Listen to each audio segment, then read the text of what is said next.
Hello friends, welcome to our YouTube channel Dreams Coaching Academy. I am Swapna Sharke and today I am discuss about Science and Technology Standard 10 Part 2 First Lessons Heredity and Evolution. पहले video में हमने heredity के बारे में detail information ली। अब इस video में हम इवोल्यूशन के बारे में इन्फॉर्मेशन लेने वाले हैं। तो इवोल्यूशन में इम्पोर्टेंट पॉइंट्स है theory of evolution, evidences of evolution, Darwin's theory of natural selection, Lamarckism, speciation, human evolution. लेकिन अब इस वीडियो में हम सिर्फ theory of evolution and evidences of evolution ये पॉइंट्स डिटेल में देखने वाले हैं। तो first of all what is mean by evolution? Evolution means क्या? तो इसकी डेफिनेशन है evolution is change in the heritable characteristic of biological populations over successive generation. मतलब इवोल्यूशन में होता क्या है, तो बायोलॉजिकल पॉपुलेशन चाहे एनिमल्स हो, माइक्रो ऑर्गेनिजम्स हो, जो भी हो, प्लांट्स हो, तो उनमें चेंजेस होते रहते हैं। हेरिटेबल कैरेक्टरिस्टिक्स इसमें चेंज होते रहते हैं जनरेशन में। This characteristics are the expressions of genes that are passed on from parent to offspring during reproduction. तो इसमें क्या होता है, ये जो कैरेक्टरिस्टिक्स होते हैं तो ये जीन एक्सप्रेशन प्रोसेस जो हमने हेरिडिटी में देखा है, तो जीन एक्सप्रेशन से वजह से वो क्या हो जाते हैं, कैरेक्टरिस्टिक पास हो जाते हैं from parent to their offspring.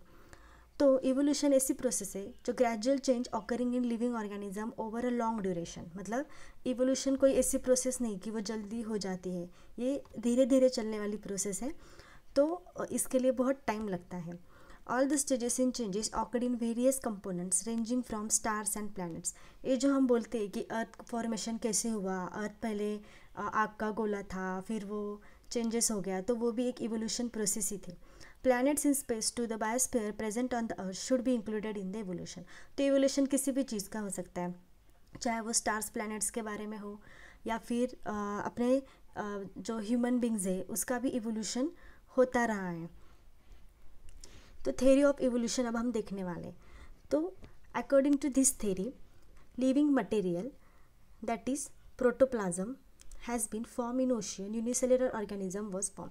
मतलब इस थ्योरी ये बताती है कि सबसे पहले अर्थ पे जो लिविंग ऑर्गेनिज्म था तो वो है प्रोटोप्लाज्म, मतलब उसमें आता है अमीबा, और वो ओशियन में पहले मिला था, तो वो यूनिसेलुलर ऑर्गेनिज्म है। यूनिसेलुलर मीन्स जो उसमें सिंगल सेल होता है। तो gradually changes occurred in unicellular organism from which larger and complex organisms were form. तो ये यूनिसेलुलर एनिमल ही बाद में उनमें चेंजेस होते गए, तो यूनिसेलुलर से मल्टी सेलुलर ऑर्गेनिजम्स, मतलब लार्जर और कॉम्प्लेक्स स्ट्रक्चर बनते गए, मतलब इसकी वजह से अलग अलग एनिमल्स बनते गए। तो ये सब जो प्रोसेस है तो वो है इवोल्यूशन। तो duration of all this changes is at most 300 crore years. मतलब ये जो प्रोसेस है वो एकदम फास्ट नहीं थी, इसको होने के लिए 300 करोड़ ईयर्स लगे हैं। Changes and development in living organisms had been all round and multi dimensional and this led to evolution of different types of organism. तो ये जो लिविंग ऑर्गेनिज्म में चेंजेस होते गए, डेवलपमेंट होती गई, तो ये मल्टी डायमेंशनल प्रोसेस थी, कोई एक सिंगल प्रोसेस नहीं थी। तो इसमें सिर्फ किसी एक टाइप के ऑर्गेनिज्म का इवोल्यूशन नहीं हुआ, बहुत सारे एनिमल्स, प्लांट्स, इंसेक्ट्स हो, यूनिसेलुलर हो, मल्टी सेलुलर हो, इनमें इवोल्यूशन होता गया।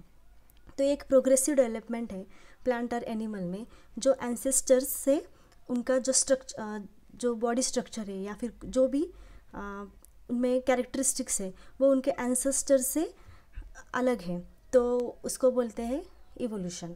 तो अब हम इस डायग्राम से देखेंगे। तो सबसे पहले प्रोटिस्टा, तो प्रोटिस्ट में कौन आता है, तो पैरामेशियम, अमीबा जैसे यूनिसेलुलर ऑर्गेनिज्म आते हैं। तो उनका डिवीजन होता गया, स्पॉन्ज बन गए, जैसे कि जो ओशियन में मिलते हैं वो ऑर्गेनिजम्स पहले क्रिएट हो गए। तो कोएलेंटेरेटा ग्रुप, फ्लैट वर्म, तो छोटे छोटे जो कीड़े होते हैं वो बने। उसके बाद नेमाटोड बने, उसके बाद उसके साथ साथ एग्नांथा बना, उसके बाद फिश बने, मोलस्कस, ऑक्टोपस, ये जानवर बने। उसके बाद मतलब इसका ही बाद में ग्रेजुअल प्रोसेस होती गई।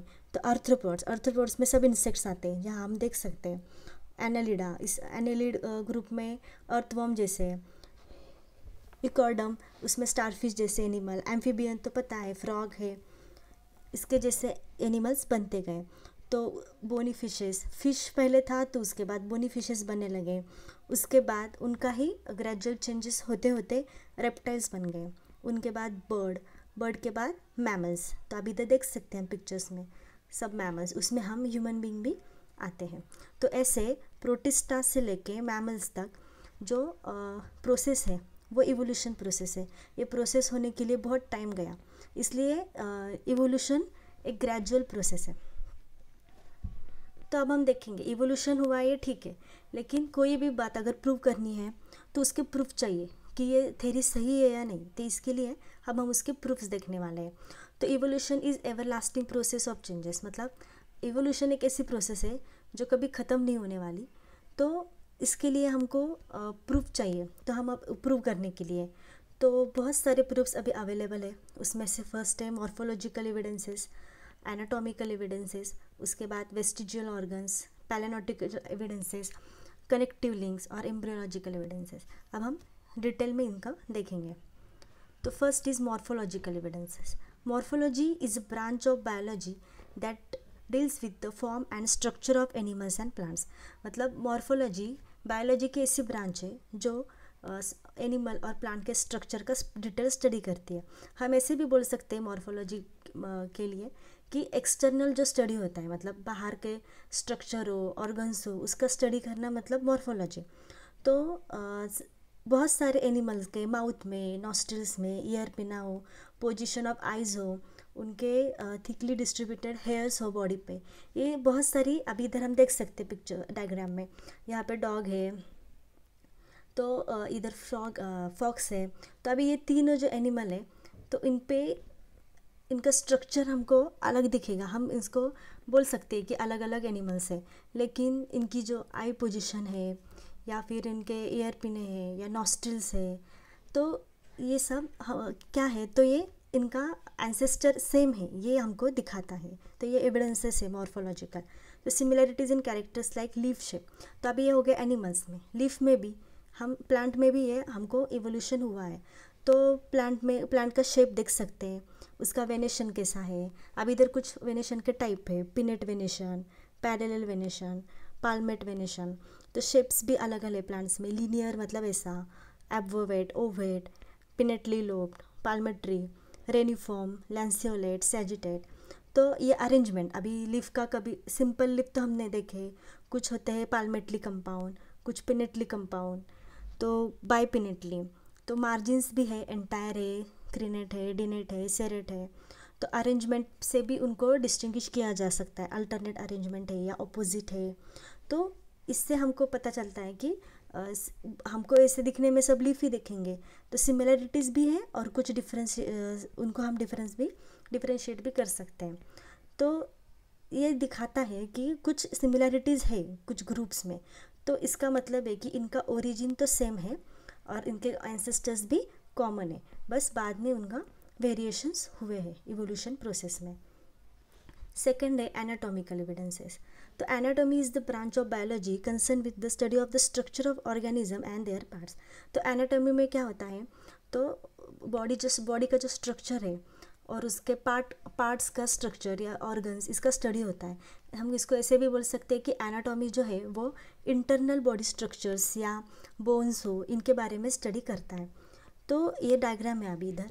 तो इधर ह्यूमन हैंड है, कैट्स 4 लेग है, पैटाजियम ऑफ बैट है और फ्लिपर ऑफ व्हेल है।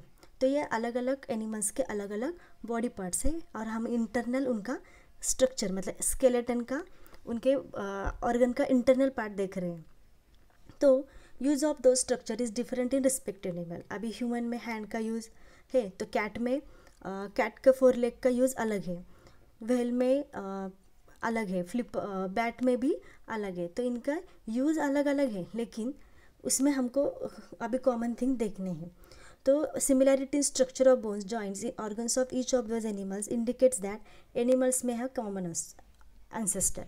मतलब भले ही ये अलग अलग एनिमल्स हैं, इनके स्ट्रक्चर्स हमको ऐसे देखें तो अलग दिख रहे, लेकिन अगर हम इसको डिटेल में देखेंगे तो हमको पता चलेगा कि इनमें सिमिलरिटी है स्ट्रक्चर्स में। तो अभी हम देखेंगे, अब ये फैलेंजेस है, सबके लिए अलग अलग कलर है। फैलेंजेस के लिए ऐसा स्काई ब्लू कलर है, मेटाकार्पेल्स ग्रीन कलर के, कार्पेल्स येलो कलर के, अल्ना क्रीम कलर का है, रेडियस ऑरेंज और ह्यूमरस वायलेट कलर का। तो अब हम देख सकते हैं सब में। अभी ये फैलेंजेस ह्यूमन हैंड में इधर है, तो कैट में इधर है, वेल्स में ऐसा है इसका स्ट्रक्चर और बैट में ऐसा। उसके बाद मेटाकार्पल्स ह्यूमन के हैंड में इधर है, कैट के इधर, इधर वेल में और इधर बैट में। अल्लाह देख सकते हैं डायग्राम में। तो ऐसे सब पार्ट जो है वो है, सब में मौजूद है, लेकिन अलग अलग पोजीशन है और उनका यूज़ भी अलग अलग है। अब देख सकते हैं रेडियस है, ह्यूमरस है। तो अभी ह्यूमन का इधर है तो कैट का इधर है। तो कहाँ है लेकिन कैट के 4 लेग में है, तो वही पैटेजियम ऑफ बैट में इधर है ह्यूमरस, और वेल में वो इधर है। तो मतलब उनकी पोजीशन अलग अलग है लेकिन फंक्शन भी अलग अलग, लेकिन वो मौजूद है। यही इंडिकेट करता है कि इनके एंसेस्टर जो है वो कॉमन है। अभी हम देखेंगे वेस्टिजियल ऑर्गन्स। तो इसकी डेफिनेशन है डिजेनरेटेड और under develop useless organs of organisms और कॉल्ड वेस्टिजियल ऑर्गन। मतलब क्या, जो कभी कभी डिजेनरेट होते रहते हैं या फिर अंडर डेवलप रहते हैं, जो डेवलप नहीं हो पाते क्योंकि वो यूजलेस होते हैं कुछ लिविंग थिंग्स के लिए, तो उनको बोला जाता है वेस्टिजियल ऑर्गन। अभी इधर हम कुछ इमेजेस हैं वो हम अभी डिटेल में देखेंगे। तो sudden development of new tissues और organs for living in changing environment is not possible. मतलब हमने देखा है कि इवोल्यूशन कोई सडन डेवलपमेंट नहीं है, ये बहुत स्लो चलने वाली प्रोसेस है। तो existing organs undergo gradual changes. अगर किसी ऑर्गन का यूज़ नहीं हुआ कोई ऑर्गेनिज्म में, तो धीरे धीरे इवोल्यूशन प्रोसेस में वो ऑर्गन यूजलेस हो जाता है या फिर उसका अंडर डेवलप रहता है। तो same structure under different situation में बिकम यूज़फुल और इवन हार्मफुल।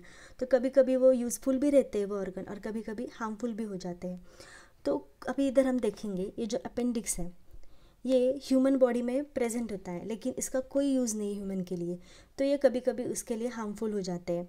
इधर हम देखेंगे टॉन्सिल्स है, तो इसका भी हमारे बॉडी में कोई यूज़ नहीं है स्पेशल, लेकिन कभी कभी ये हार्मफुल हो जाते हैं। तो ये जो है वो डिजेनरेट हो जाते हैं नेचुरल सिलेक्शन प्रिंसिपल से, लेकिन इसके लिए बहुत टाइम लगता है, थाउजेंड्स ऑफ ईयर्स लगते हैं कोई भी स्ट्रक्चर डिसअपियर होने के लिए। इसलिए वो हमको भले ही हमारे बॉडी में इसका यूज़ ना हो, लेकिन वो अपने बॉडी में हमको दिखते हैं। अभी हम इधर देखेंगे ये जो मंकी के ईयर पिना है वो ह्यूमन में भी है, लेकिन इससे ये प्रूव हो जाता है, लेकिन ये हमको अभी यूज़फुल नहीं है, मंकी के लिए वो यूज़फुल है। अभी ये जो विजडम टीथ है, पहले पहले वाले जब जंगल में रहने वाले लोग थे तो उन या फिर जो एनिमल्स थे टाइगर जैसे, तो मंकीज़ हो या फिर पहले, तो उनको जो विजडम टीथ होते थे। अभी हमारे ह्यूमन में उसका कोई यूज़ नहीं है, लेकिन फिर भी वो अपने इसमें होते हैं। तो ये अंडर डेवलप होते हैं या कभी कभी डिजेनरेट भी हो जाते हैं। अभी ये है टेल बोन। अभी हमको तो ह्यूमन बीइंग में ये टेल बोन होता है, लेकिन टेल तो होती नहीं है एनिमल्स जैसे, लेकिन ये प्रूव करता है कि इवोल्यूशन प्रोसेस में ये चेंजेस होते गए हैं। मतलब ह्यूमन के एंसेस्टर या भी कोई भी एनिमल से इनके एंसेस्टर्स सेम हैं। अब हम देखेंगे पैलियोंटोलॉजिकल एविडेंसेस। तो पहले देखेंगे पैलियोंटोलॉजी होती क्या है। तो scientific study of life of the geologic past that involves the analysis of plants and animal fossils including those of microscopic size preserve in rocks. इस ब्रांच में हम करते क्या है, तो स्टडी करते हैं जियोलॉजिक पास्ट का, मतलब पहले क्या था, कैसी चीज़ें थी। तो ये इसका स्टडी करने के लिए हमको एनिमल फॉसिल्स मिलने चाहिए, माइक्रोस्कोपिक साइज़ के वो रॉक में प्रिजर्व किए जाते हैं। तो ये कोई नेचुरल प्रोसेस है, इसको हम करते नहीं है। ये बहुत सालों से अगर ज़मीन में कोई गड़ी हुई चीज़ है तो अगर रॉक पे उसका शेप बन जाता है तो इसको बोला जाता है फॉसिल। अब हम फॉसिल को डिटेल में देखेंगे। फॉसिल होते क्या है, large numbers of organism get buried due to disasters like, तो कभी कभी फ्लड आ जाते हैं, मतलब बाढ़ आ जाती है, अर्थक्वेक्स आते हैं, वोल्केनिक इरप्शन हो जाते हैं। तो ऐसी जो नेचुरल कैलेमिटीज़ हैं इसकी वजह से क्या होता है, कभी कभी पूरे के पूरे गांव हो या फिर जंगल हो, ये सब बरी मतलब सब ज़मीन के नीचे गड़ जाते हैं। तो बहुत सालों के बाद अगर हमने उनको देखा, ज़मीन को खुदाई करके देखा, तो हमको उनके इम्प्रेशन मिलेंगे ऑर्गेनिज्म के, जो वहाँ पे प्रिजर्व हमको मिलेंगे अंडरग्राउंड में। तो इसको बोला जाता है फॉसिल्स। अभी हम इस डायग्राम में देख सकते हैं, कभी किसी साल पहले अगर कोई फिश जो ज़मीन के नीचे दब गया हो, या फ्लड आई हो, या कुछ अर्थक्वेक हो गया है, तो उसका ये रॉक पे क्या हो गया, इम्प्रेशन हो गया। तो इसका इधर हमको फॉसिल मिल गया, ये देख सकते हैं। अब ये डायनासोर का फॉसिल है। तो ये जो फॉसिल्स है या पैलेनोटोलॉजी है, इसमें कार्बन डेटिंग मेथड से उसका एज निकाला जाता है। तो अब हम ये देखेंगे कि कार्बन डेटिंग मेथड होती क्या है। तो ये बेस्ड होती है radioactive decay of naturally occurring C14, मतलब C14 और C12, मतलब कार्बन का हमको पता है कि एटॉमिक नंबर 12 होता है और वो नेचर में अवेलेबल होता है, लेकिन वो कार्बन C12 रेडियोएक्टिव नहीं होता। लेकिन नेचुरली ऑकरिंग C14 भी होता है, लेकिन वो होता है रेडियोएक्टिव सब्सटेंस। और ये जो कार्बन डेटिंग मेथड है, वो विलेड लिब्बी साइंटिस्ट ने ढूंढ के निकाला है। तो इसके लिए उनको नोबेल प्राइज़ भी मिला है 1960 में उनके इन्वेंशन के लिए। तो इस मेथड से हम एज निकाल सकते हैं, जो भी मटेरियल्स है, जो फॉसिल्स है, तो इसके हम एज निकाल सकते हैं। तो carbon consumption of plants and animals, तो ये निकालते कैसे हैं। तो एनिमल और प्लांट जो हैं वो जब तक ज़िंदा है तब तक कार्बन कंजप्शन करते रहते हैं, लेकिन एक बार वो मतलब डेथ हो गई उनकी, तो डिकेइंग प्रोसेस स्टार्ट होती है। तो C14 occurs, decaying process of C14 occurs continuously, मतलब C14 कम होता जाता है, डिके होता जाता है, क्योंकि वो जब डेड हो गए तो उनका कंजप्शन C14 का कम हो जाता है, एनिमल्स का और प्लांट्स का। तो the time pass since the death of plant और animal can be calculated by measuring the radioactive of C14। तो ये जो टाइम है कि प्लांट की डेथ कब हो गई, तो इसको मेजरिंग करने के लिए रेडियोएक्टिव C14 और C14 to C12 का रेशियो लिया जाता है, जो उस प्लांट में या एनिमल में प्रेजेंट होता है, C14 और C12।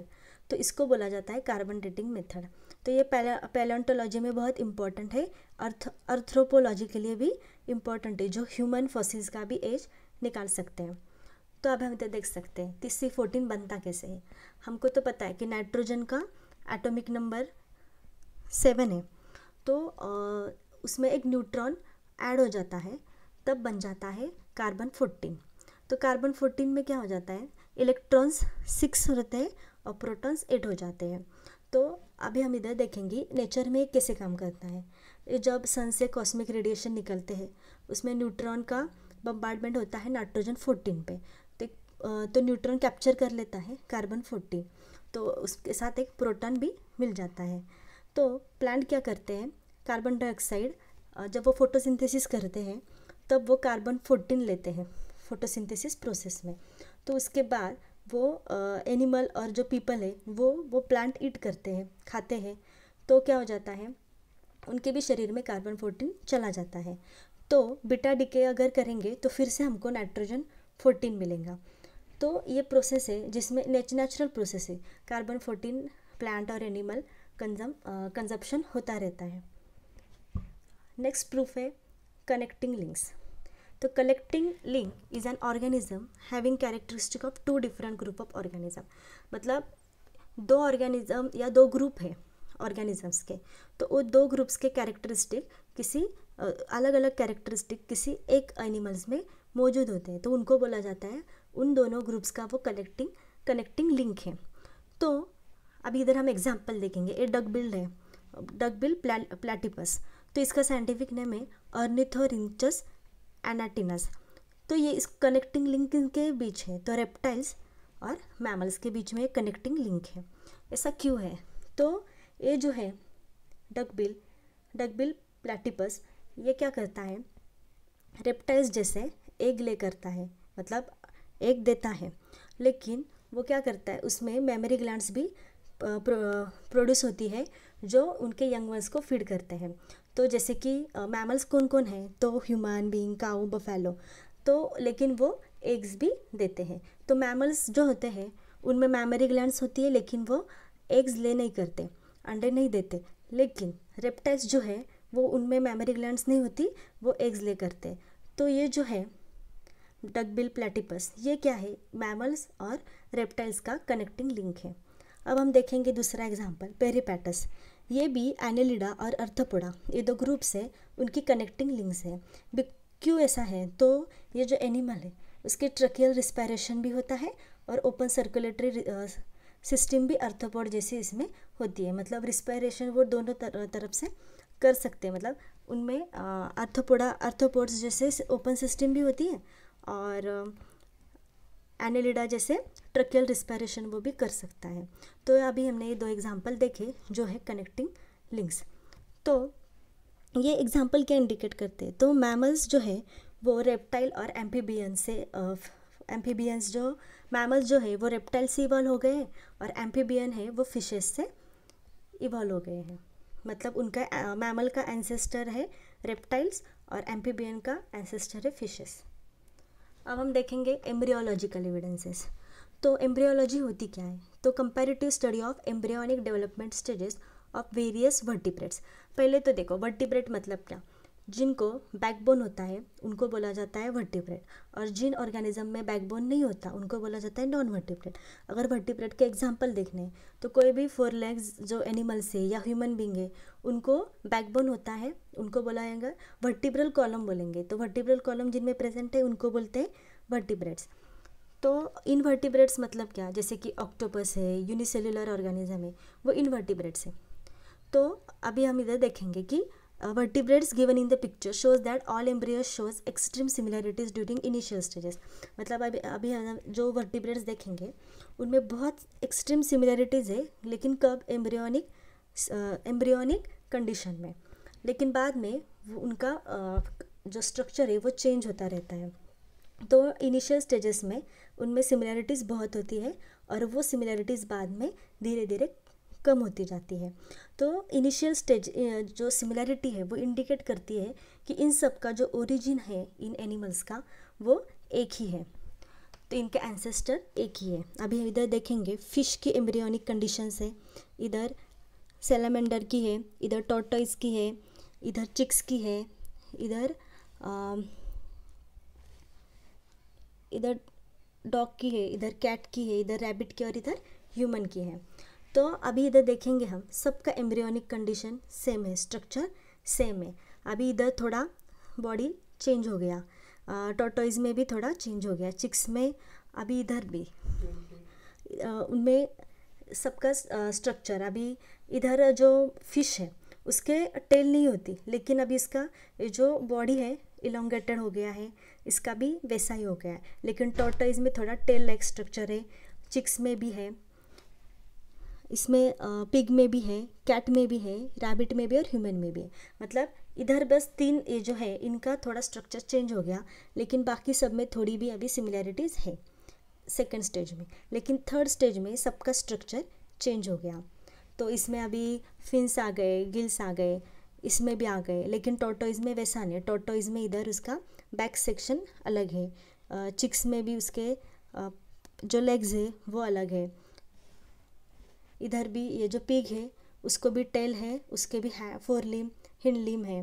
कैट में भी सेम वैसा ही स्ट्रक्चर है, बस पिग में थोड़ा माउथ का स्ट्रक्चर अलग है, तो चिक्स में भी इधर थोड़ा माउथ स्ट्रक्चर चेंज हो गया। कैट में अभी क्या हो गया, इधर माउथ स्ट्रक्चर में थोड़ा चेंजेस हो गया। रैबिट में भी, मतलब अभी जो थर्ड स्टेज है इसमें हमको कुछ भी सिमिलरिटी ज़्यादा दिखाई नहीं देती, इसमें अभी स्ट्रक्चर चेंज हो गए। लेकिन ये जो फर्स्ट स्टेज है, एम्ब्रियोनिक स्टेज है, उसमें सिमिलरिटीज़ दिखाई देती है।